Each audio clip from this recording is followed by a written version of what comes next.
The Sonic games are known for their awesome music. Most of these games are filled with some of the greatest video game music, whether it be the classic chiptune songs for the Genesis that really used the sound chip to create a unique sound for the system, the multiple genres of rock and pop in the Dreamcast and GameCube games, or the recent use of electronic music. Sonic songs are not only so good, but also quite varied. However, not every piece of music planned for these games was used, and in today's video, we'll be talking about that, along with other songs that were changed, or should I say significantly altered for the games. Some songs found in prototypes are slightly different than the ones used in the final game, like different tempos or pitches for certain instruments, so they won't be covered, as there's a lot of them, and they're only small changes, ergo, they're pretty much the same song, and not as interesting as the ones we will discuss. Also, songs that were cut in one game, but were used in another, also won't be discussed. Without further ado, let's get right into it. Let's start the topic with Sonic 2. The music for Sonic 1 and 2 was made by Masato Nakamura, who was the basis for a band called Dreams Come True, and also created music for TV commercials. Nakamura wrote, then recorded the music in an actual studio, then the sound team at Sonic Team translated the tunes in a way so the Genesis could play it back.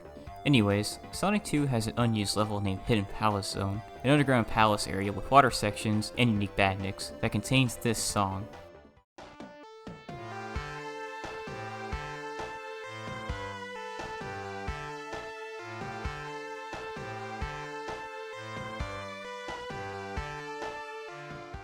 Bits and pieces of this map are also still in the game, but the Simon Y and Nick arcade prototypes of this game have more of the zone intact.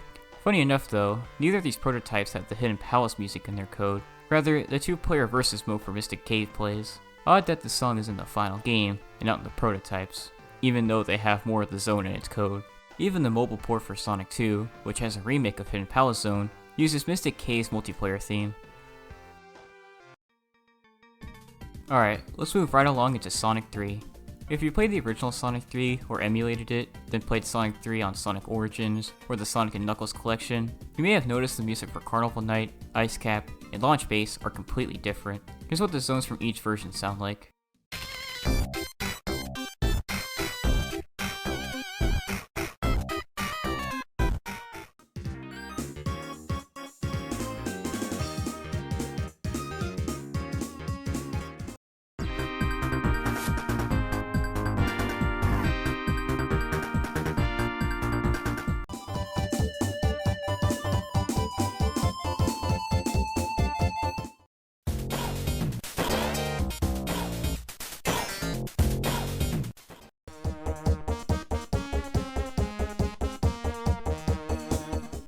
There's two possible explanations for this. The first explanation made for this was Michael Jackson. You see, it was speculated for the longest time that the King of Pop worked on the music for this game, despite not being in the credits. As many gamers noticed how similar Sonic 3's music sounded to Jackson's unique sound, and fans gathered a plethora of evidence to support their theory, until Jackson's involvement was flat out confirmed in 2022 by the game series director Yuji Naka on Twitter, although he did backpedal and said that wasn't true.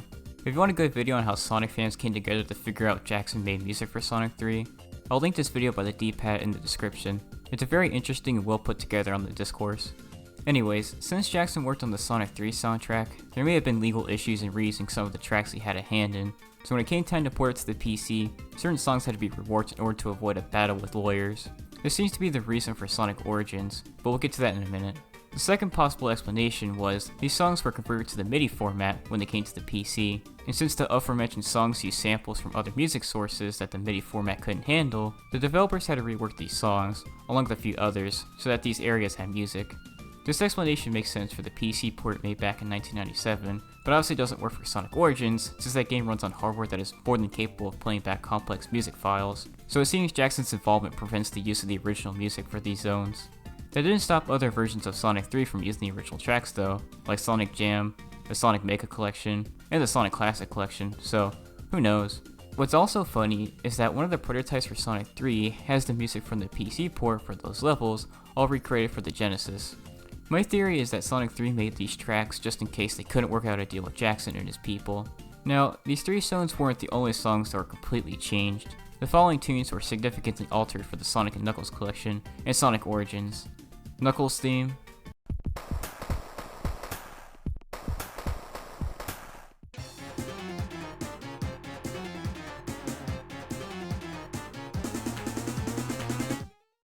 the credits theme,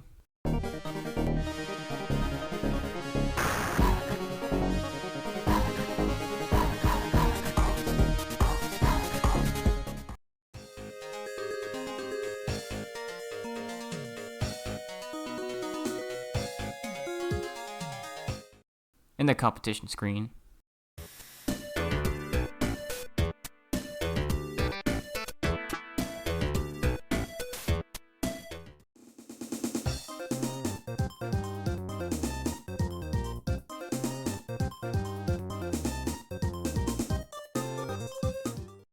To top it all off, Sonic 3 also has a completely unused mini-boss theme, or at least we think this was supposed to be a mini-boss theme, considering where it's placed in the files of the November 3rd, 1993 prototype.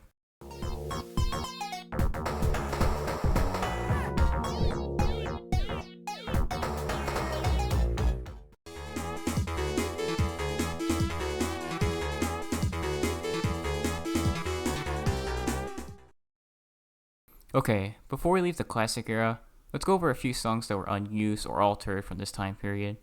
So there's this small unused jingle in Sonic Chaos. For what purpose it was supposed to serve is unknown. The Sonic 2 auto demo for the Game Gear has this tune that plays during gameplay, but isn't in the final product.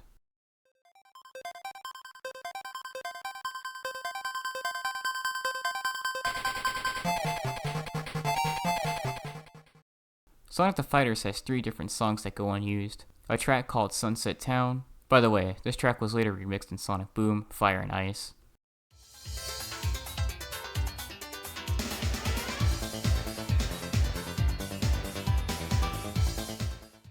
This next song seems like it was supposed to play after the final boss, but since there's nothing after that battle, it doesn't play, even though it appears in the single player song list.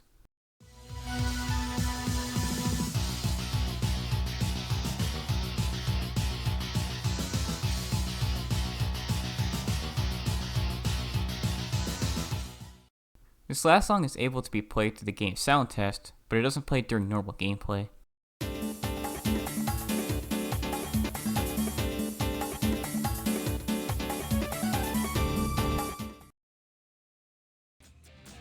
Now we have our last entry, Shadow the Hedgehog.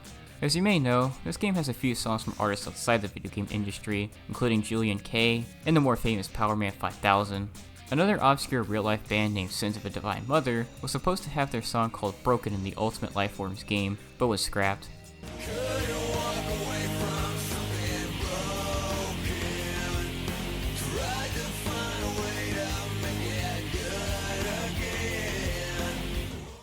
According to an interview with Dennis Spielman, the producer for the band, Sonic Team got the permission to use the song from every band member, except the singer, who couldn't be found at the time.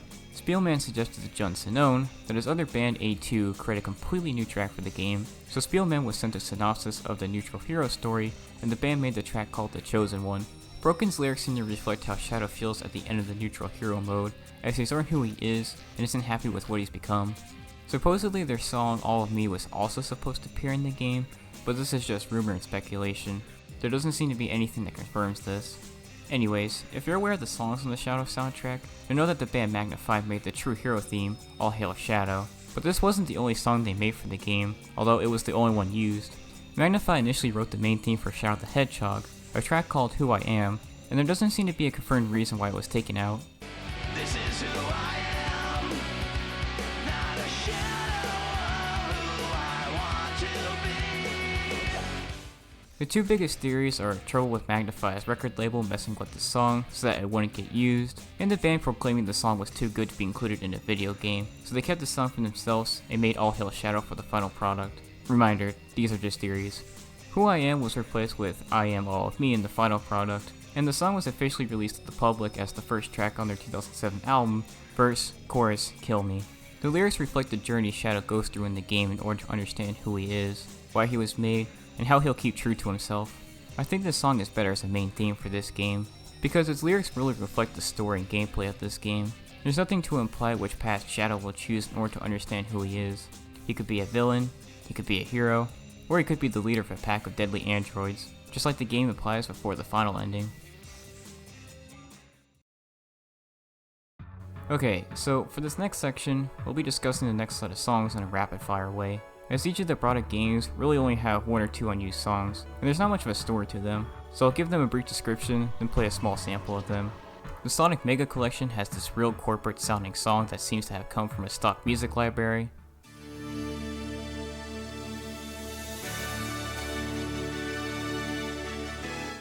Sonic Colors had a different song for the green hover power-up.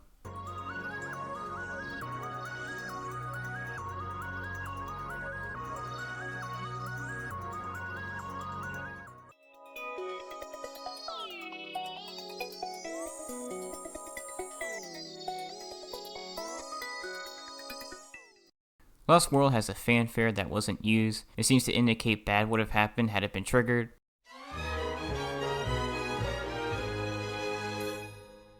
The Egg Revere zone in Sonic Mania looks like it would have had two phases due to this track named Egg Revere Pinch Mode, and since this song is connected to something that was cut, so too was it.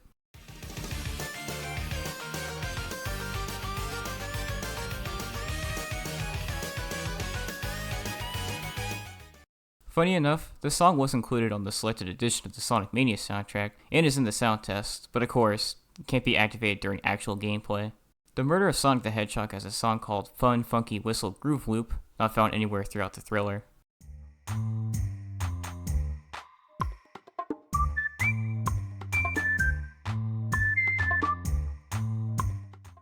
And Sonic Superstars bonus stage and Press Factory Zone Act Fruit were significantly changed for the final release.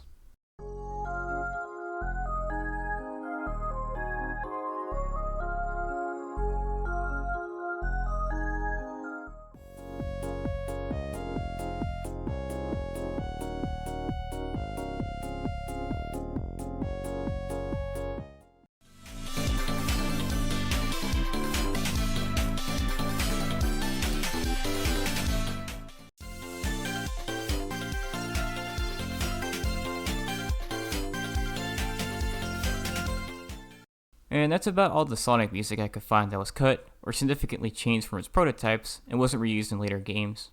Thanks so much for watching, and have a good day.